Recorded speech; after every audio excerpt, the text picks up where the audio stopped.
बिस्मिल्लाहिर्रहमानिर्रहीम। अच्छा, last time हमने पढ़ा था स्टाइल अप्रोचेस के कुछ एलिमेंट्स और कैसे वो काम करते हैं, जिसमें अपॉर्चुनिटीज़म, इसी तरह जो था हमने पैटर्नलिज्म और मैटरनलिज्म के बारे में पढ़ा था, टीम मैनेजमेंट, और इसी तरह middle of the road management के बारे में, इम्प्रोविज्ड मैनेजमेंट के बारे में, कैसे वो काम करता है और कैसे जो है आपके स्टाइल अप्रोच को वो कैसे वो रिफ्लेक्ट करता है। ठीक है, तो उसके हवाले से हमने पढ़ा था। फिर उसके बाद जो है अपॉर्चुनिटिज्म जो लास्ट हमारा था, उसमें हमने ये पढ़ी कि कैसे एक लीडर अपने स्टाइल को डिस्क्राइब करता है, उसकी कनिंग, उसकी सेल्फ मोटिवेटेड, और वो कैसे आर्ग्यू करता है टाइप ऑफ लीडर्स के साथ कि वो एडेप्टेबल है और स्ट्रेटेजिक है। जिस तरह मैंने पहले बता दी कि ब्लैक माउंटेन ने ये हमें पेश किया था, उसने क्या बताया था कि कैसे वो डोमिनेंट रहता है इस ग्रिड में, और कैसे वो जो है अपनी चीज़ों को जो है वो सिचुएशन में वो डालता है, और उसका बैकअप स्टाइल क्या है, और बैकअप स्टाइल कैसे वो लीडर को बताता है कि कैसे आपने अंडर प्रेशर काम करना है और कैसे जो है आपने चीज़ों को अकॉम्प्लिश करना है, और कैसे जो है वो चीज़ें काम नहीं करी, इसको कैसे अकॉम्प्लिश करना है। हमें लीडरशिप ग्रेड ने ये भी बता दिया कि प्रैक्टिकल मॉडल है जिसमें आपके टू मेजर लीडरशिप बिहेवियर आते हैं, उसमें टास्क और रिलेशनशिप, क्योंकि दोनों जो थे, जिसको हमने एक को वैल्यू ज्यादा दी थी, एक को कम दी। सर 9-1 या 5-5 का मतलब क्या है कि middle of the road management, क्योंकि वो मिडल ऑफ द रोड कुछ चीज़ों में वो सप्रेस भी करेंगे एम्प्लॉयज, कुछ चीज़ों में जो है उसका रिलेशन अच्छा होगा। ठीक है, वो क्या है कि middle of the road management है। कुछ जगहों पे जो है वो ज़्यादा वो काम करते हैं और रिलेशन उसका कम होता है, कुछ जगहों पे रिलेशन ज्यादा होता है और काम कम होता है। ठीक है, तो ये भी मैटर करता है। ठीक है, अब इस लीडरशिप ग्रेड में हमने ये भी बता दिया। अब इसकी समरी थोड़ा सा बता देता हूँ कि लीडरशिप ग्रेड जो है कुछ एक प्रैक्टिकल मॉडल है जो हमें लीडरशिप टास्क और बिहेवियर के बारे में बताता है और कैसे ये काम करता है, कैसे ये काम करता है, अनलाइक अदर अप्रोचेस। ठीक है, जिसको हमने डिस्कस किया। अब इसमें जो है,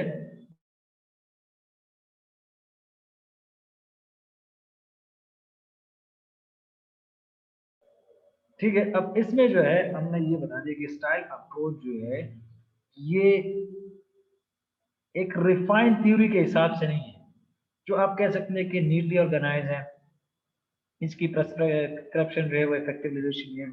रादर हम ये कह सकते हैं कि एक फ्रेमवर्क देता है जिसमें आप लीडरशिप बिहेवियर को इस तरह जान सकें ताकि आप बिहेवियर और टास्क डायमेंशन में फर्क को जाहिर कर सकें।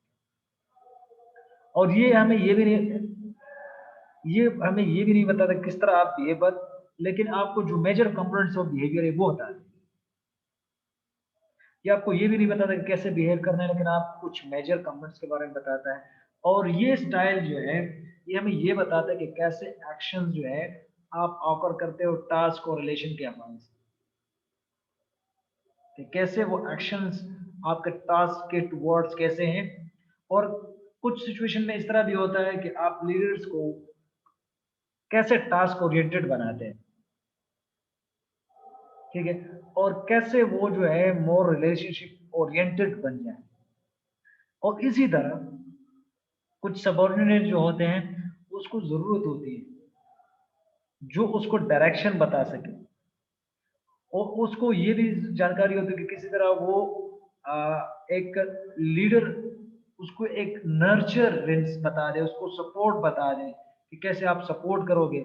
और ये स्टाइल अप्रोच हमें ये भी बताते हैं कि कैसे लीडर जो है अपने बिहेवियर और उसके सबॉर्डिनेट सब डिवाइडिंग जो उसके डायमेंशन होते हैं उसको कैसे देखता है।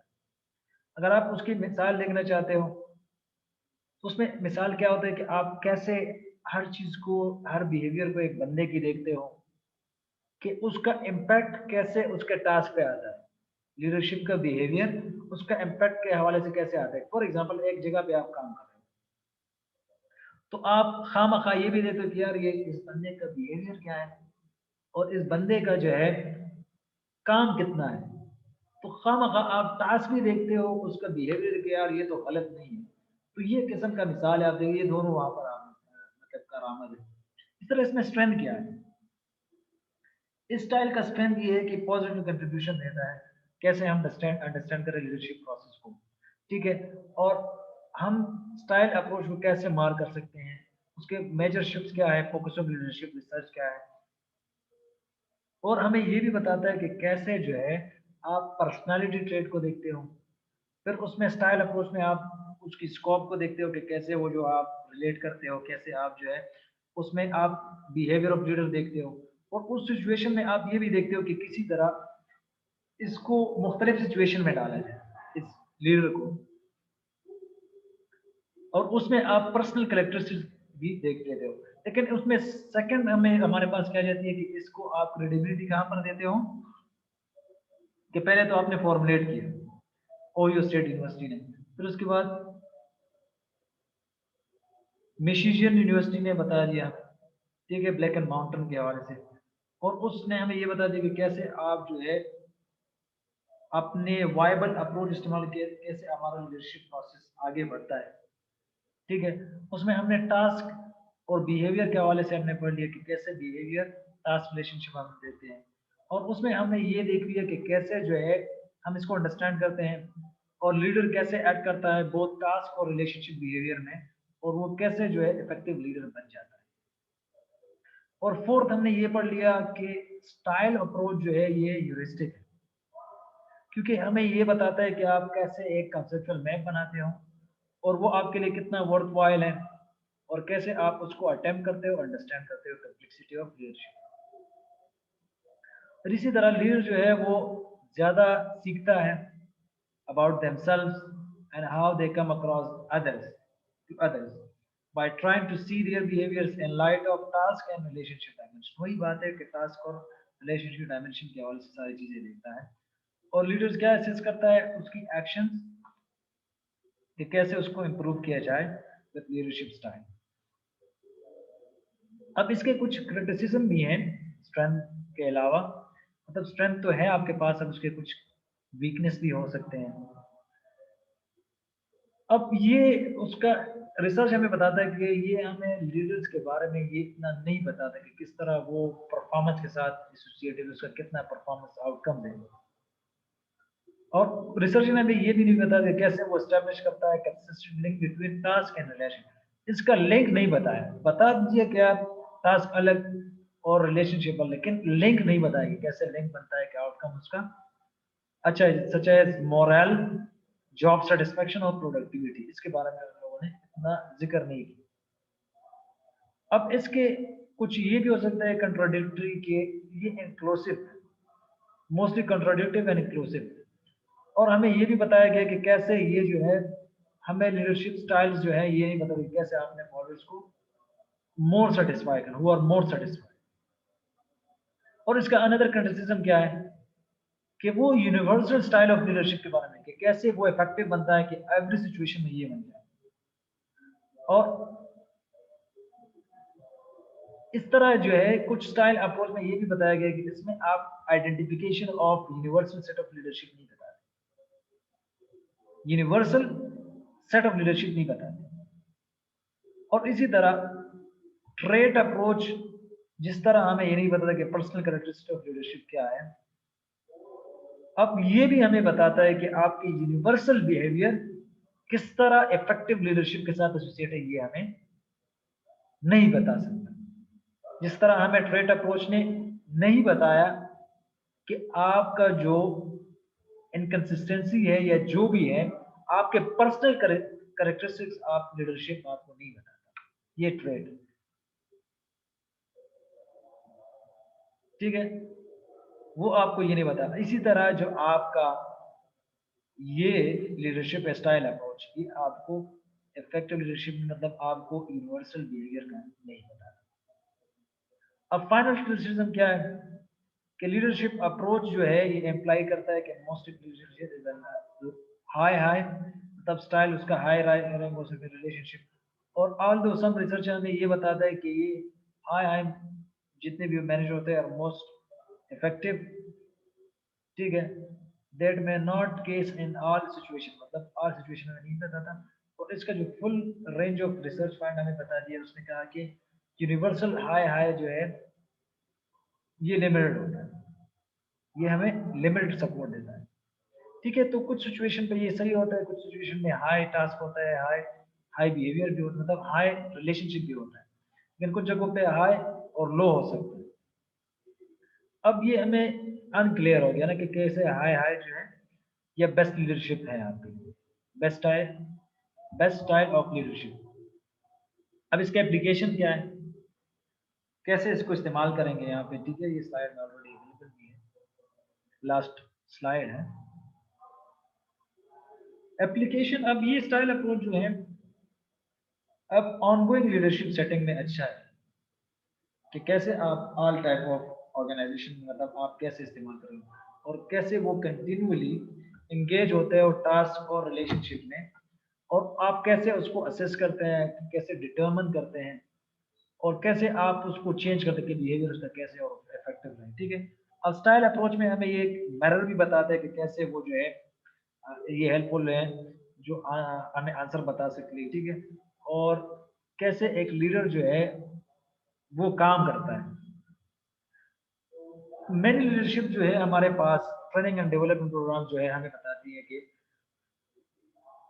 आपको वो स्टाइल के हवाले से होता है कि यार ये in the line of style approach होता है, क्योंकि ये जितने भी ट्रेनिंग एंड डेवलपमेंट होती है वो स्ट्रक्चर होती है, तो ये क्या होता है कि in the lines of style approach होता है आपके पास, क्योंकि उसमें आप टास्क भी देते हो और बिहेवियर भी साथ साथ में देखते हो, और ऑलमोस्ट आपके सारे जितने भी हैं वो आपको इसी के हवाले से हैं, तकरीबन ये स्टाइल अप्रोच के हवाले से। इसी तरह अगर आप ट्रेनिंग एंड डेवलपमेंट की मिसालें जितने भी कंपनीज हैं तो इसी तरह आपकी ट्रेनिंग एंड डेवलपमेंट करती हैं, और इसी तरह जो है आपको असिस्ट करती हैं, आपके बिहेवियर और आपके जितने भी टास्क है वो इसी तरह आपकी ट्रेनिंग एंड डेवलपमेंट में आपको असिस्ट करती है।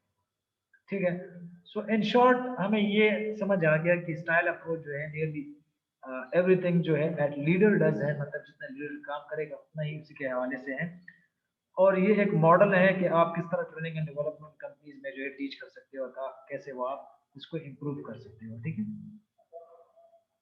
ये कुछ केस स्टडीज हैं जो आप लोग आएंगे, इसको इंशाल्लाह हम क्लास में करेंगे, और this is the end of your chapter 4। अब हम चैप्टर 5 की तरफ जाएंगे।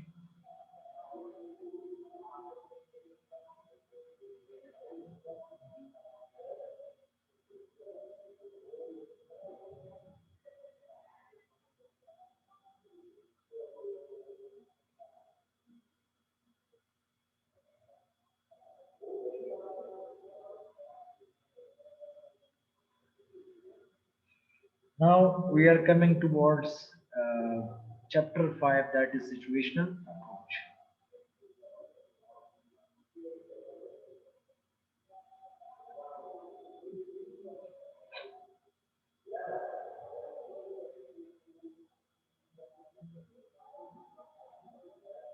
अब सिचुएशनल अप्रोच में हम कुछ चीजें हैं जो हम ये पढ़ेंगे। इसमें सिचुएशनल अप्रोच पर्सपेक्टिव है, लीडरशिप स्टाइल्स हैं, डेवलपमेंट लेवल्स है, और कैसे जो है वो सिचुएशनल लेवल पे जो है कैसे वो काम करता है, कैसे वो अप्रोच वर्क करता है। ठीक है, तो सबसे पहले हम आते हैं सिचुएशनल अप्रोच की तरफ, बुक में भी हम देखेंगे और स्लाइड में। अब सबसे ज्यादा ये रिकग्नाइज अप्रोच है लीडरशिप का कि सिचुएशन अप्रोच जो है वो ज्यादा जरूरी। इसने ये हर्शी और ब्लैंचर्ड ने 1969 में जो है, और फिर उसके बाद रेडन ने 1967, मतलब उससे पहले की बात है ना, उससे पहले जो है 1961 में रेडन ने बताया कि मैनेजमेंट स्टाइल थ्योरी कैसे है और सिचुएशन अप्रोच कैसे हमें रिफाइन और रिवाइज बताता है, कैसे इंसेप्शन हुआ। ये सारा वो हमारा लिटरेचर जो बना है, इन लोगों ने जितना इस पे काम किया, मतलब लेंचर जिगमंड, और फिर उसके बाद जो है जेगरनी, और उसके बाद नेल्सन ने और फिर बेंचन और जिगरनी ने जितना काम किया है, और इसी तरह ब्लेंचर ने फिर उसके बाद 1988 तक जितना काम किया है, वो आजकल जो है ऑर्गेनाइजेशन लीडरशिप और ट्रेनिंग एंड डेवलपमेंट में ज्यादातर इस्तेमाल होता है। कौन सा जी? Situational approach. और एज आपको जितना नेम से जाहिर है कि कितना भी लीडरशिप जो है सिचुएशन में जितना काम कर रहा है, उस सिचुएशन के हवाले से ये जो है कारआमद है। ठीक है, और ये थ्योरी हमें बताता है कि कैसे सिचुएशन, डिमांड और जितने भी काइंड ऑफ लीडरशिप में कैसे वो काम करता है, और कैसे जो है वो इफेक्टिव बनता है, कैसे जो है वो लोग कितना स्टाइल अडॉप्ट करते हैं, और कैसे वो डिमांड ऑफ डिफरेंट सिचुएशन को हम हैंडल करते हैं और उसको जो है कौन सा स्टाइल अपनाते हैं। ठीक है।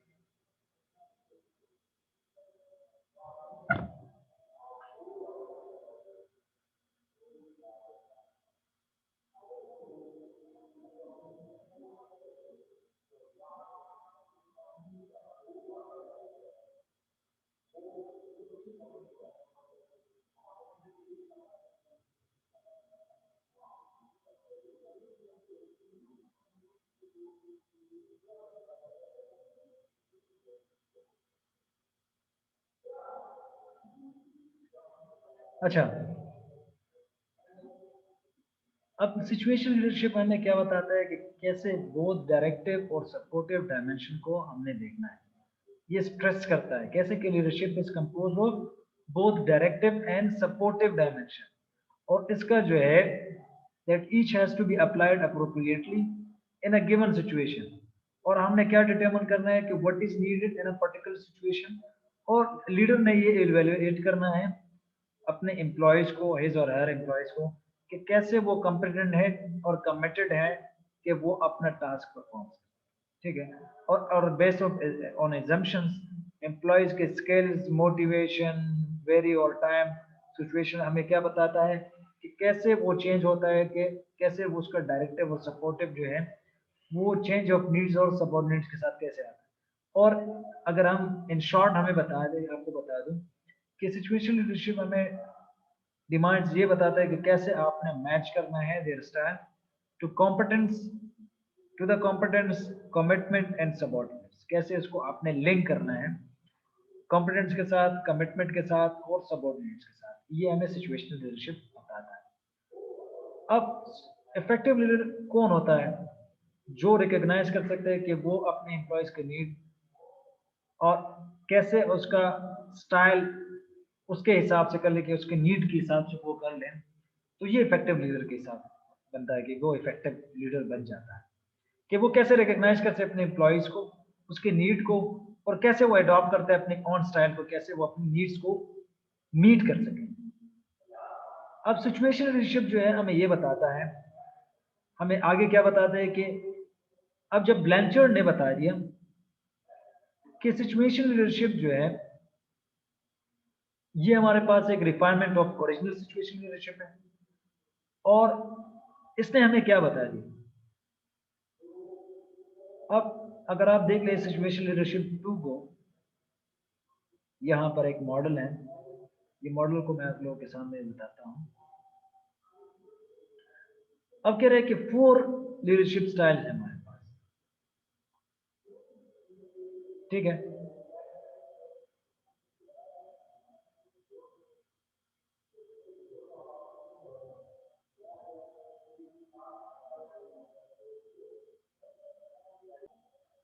अच्छा, ये हमारे पास कुछ 4 लीडरशिप स्टाइल्स हैं, जिसमें आपके पास सपोर्टिव और डायरेक्टिव की हम बात करते हैं कि उसमें लो डायरेक्टिव बिहेवियर या हाई डायरेक्टिव बिहेवियर, इसी तरह हाई सपोर्टिव बिहेवियर और लो सपोर्टिव बिहेवियर।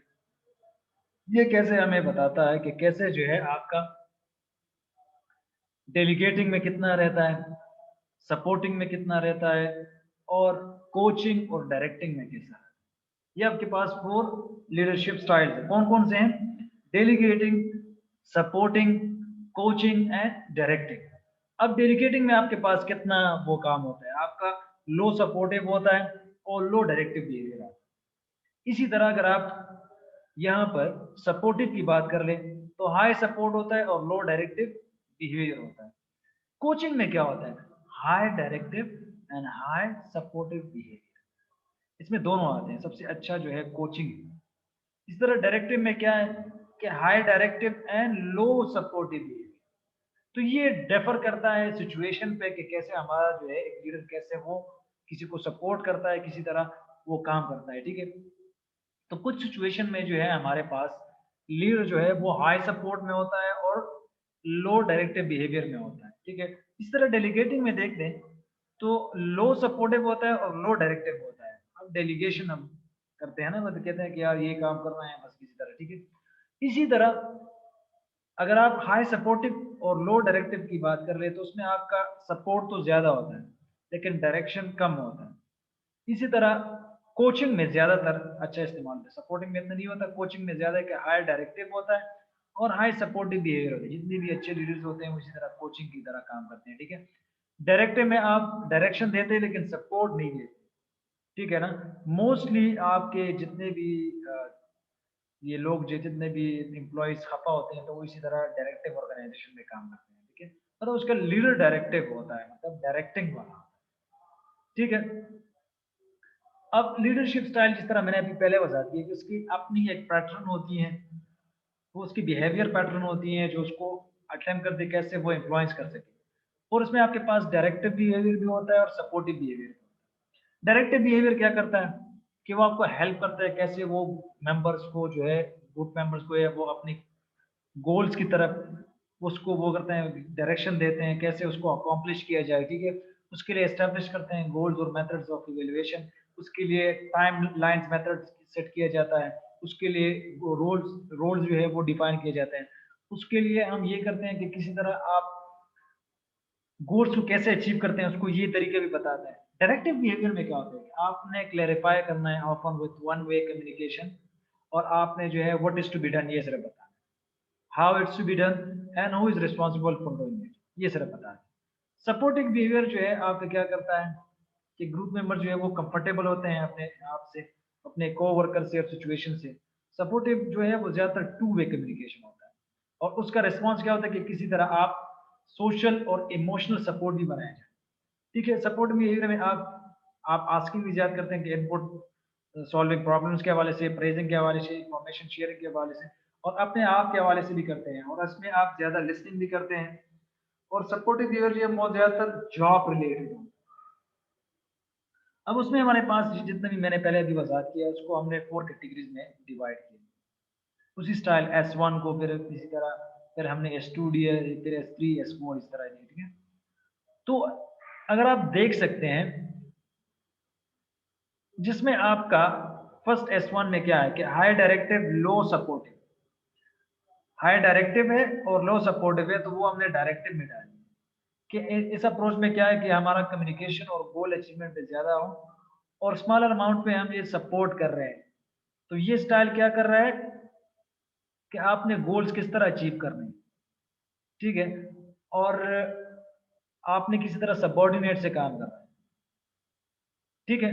सेकंड स्टाइल में क्या बताते हैं वो कोचिंग, इसमें आपको हाई डायरेक्टिंग में और हाई सपोर्ट में ये अप्रोच में क्या बताया कि आपने कम्युनिकेशन भी करना है, आपने अचीविंग गोल्स भी करना है, सबऑर्डिनेट से मिलना भी है, उसका एक सोशो इमोशनल नीड्स भी आपने देखने हैं।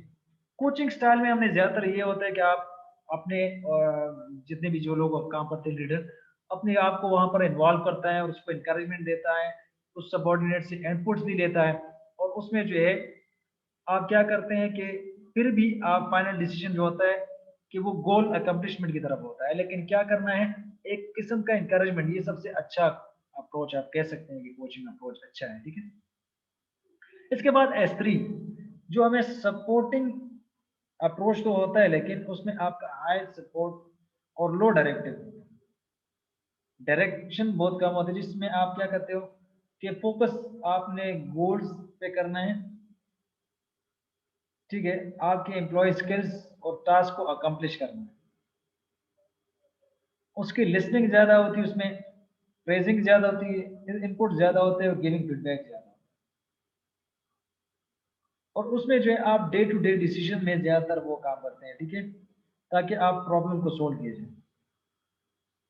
और उसमें आपका जो है leader is quick to give recognition and social support to subordinates. अब इस लास्ट वन में क्या है कि low supportive and no directive, ये डेलीगेटिंग होता है। अब इसमें क्या होता है कि आपका लीडर जो होता है यहाँ पर क्या करता है, लेस टास्क इनपुट होता है और उसका एक सोशल सपोर्ट होता है जिसमें आप एम्प्लॉयज उसकी कॉन्फिडेंस और उसकी मोटिवेशन को देखते हो। और डेलीगेटिव में आप क्या करते हो कि उसकी इन्वॉल्वमेंट, उसकी प्लानिंग और उसकी कंट्रोल ऑफ टास्क जो है वो देखते हो। और डेलीगेटिंग लीडर में आप क्या करते हो कि उसकी involvement, planning, control of details और उसमें जितने भी गोल्स क्लैरिफिकेशन होता है जो उसके साथ एसोसिएटिव होता है उसमें आप काम करते लीडर जब ये स्पोर्ट स्टाइल इस्तेमाल करते हैं तो वो सबऑर्डिनेट्स को कंट्रोल और उसको रिफ्रेन और इंटरवेनिंग की वजह से उसको वो है, उसको अननेसेसरी सोशल सपोर्ट नहीं है।